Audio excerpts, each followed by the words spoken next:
Orton versus Rusev. Now, Rusev has been in the WWE for 3 years now, so you know what to expect with him, as well as Randy Orton for over 15 years. So, both these guys put on a good, borderline goodish match. I would say it's 2.5. There's some good counters in there.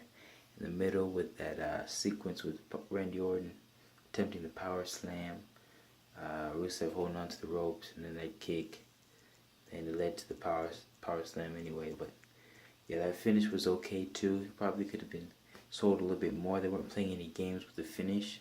I thought Rusev probably should have gotten Randy Orton into the accolade before, instead of just going straight into the finish, just to make the quality a little bit better in the match. But I'll give it 2.5 stars. It was alright. Ty Dillinger versus AJ Styles versus Baron Corbin. Just get that again. Ty Dillinger versus AJ Styles versus Baron Corbin. Choked that match for the US title. Now, Ty Dillinger was added to the match in the pre-show by Daniel Bryan. And in the segment with Daniel Bryan and Ty Dillinger, I think kind of gave Ty Dillinger the rub in a way. Kind of elevated his character. Now more people know about that 10 gimmick, even though I think it mainly works for heels, But I would say that this Joke That match was great. I think it could have been even better if they let them do probably a lot more in less time. Sort of like the pace of it was sort of methodical.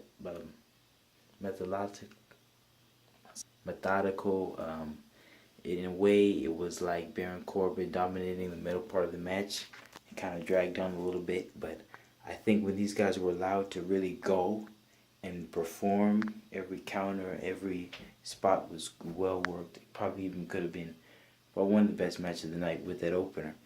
So, I mean, it is so far the second best match of the night. I give it 3.5 stars, and I would say that we saw one of the best sequences, really, so far, I think, on this show. Well, maybe I need to recheck that opener again, but I would say for that sequence, it was pretty awesome. I don't want to spoil too much, but I'll say it. It was going corner to corner, AJ Styles, Baron Corbin, and then Ty Dillinger was going back and forth. Then when he came to AJ countered with the elbow, and then Baron Corbin was there.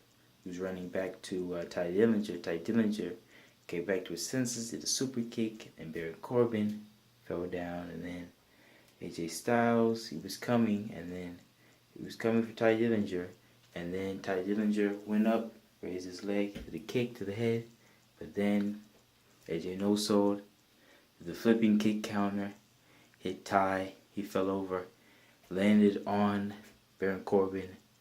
Baron Corbin kicked out too, so that was a good counter.